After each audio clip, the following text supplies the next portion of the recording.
Hi friends, నమస్తే. తెలంగాణ ప్రభుత్వం గద్దర్ గారి పేరుతో 2024 సంవత్సరానికి అవార్డులైతే ప్రకటించింది.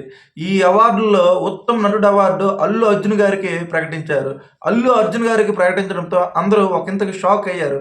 ఎందుకంటే సంధ్యా థియేటర్ ఘటన ఇటు ప్రభుత్వానికి, అటు అల్లు అర్జున్ గారికి చిన్న వారులా నడిచింది.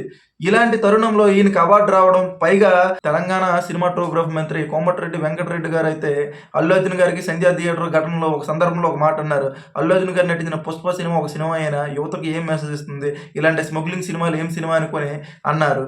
ఇటు ప్రభుత్వంతో గొడవలు, ఇటు ఒక సినిమాటోగ్రఫీ మంత్రి ఈ సినిమా పైన ఇలాంటి వ్యాఖ్యలు చేయడం, ఇలాంటి తరుణంలో ఈ సినిమాకి బెస్ట్ యాక్టర్ అవార్డు వస్తుందని ఎవ్వరు కూడా కలలో కూడా అనుకోరు.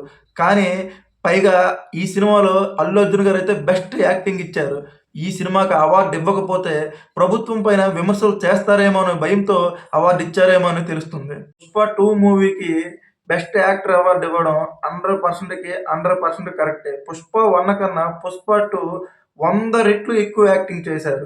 ఎన్టీఆర్ గారు నటించిన దేవరా సినిమాలోనే 'ఆయుధ పూజ' సాంగ్కి గణేష్ ఆచార్యకి బెస్ట్ కొరియోగ్రఫీ అవార్డు వచ్చింది. ఈ సాంగ్ త్వరలో నేషనల్ అవార్డు కూడా కొట్టబోతుంది. పైగా మన దేశం తరపున ఆస్కార్ అవార్డు కూడా పంపించాలి, అంత దమ్ముంది ఈ సాంగ్లో. ఉత్తమ నటి అవార్డు నివేతా థామస్ దక్కించుకున్నారు. ఉత్తమ సంగీత దర్శకుడిగా బీమ్స్ దక్కించుకున్నారు. ఉత్తమ చిత్రం అవార్డు కల్కి దక్కించుకుంది. రెండవ ఉత్తమ చిత్రం అవార్డు పొట్టేల్ దక్కించుకుంది. మూడవ ఉత్తమ చిత్రం అవార్డు లక్కీ భాస్కర్ దక్కించుకుంది. ఉత్తమ గాయని అవార్డు శ్రేయా ఘోషల్ పుష్ప 2కి దక్కించుకున్నారు.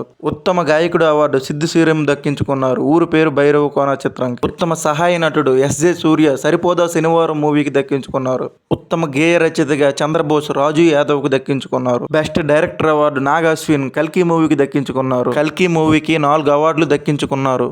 ఇలాంటి ఇంట్రెస్టింగ్ వీడియోస్ మరెన్నో కావాలంటే నా ఛానల్కి సబ్స్క్రైబ్ చేయండి, లైక్ చేయండి.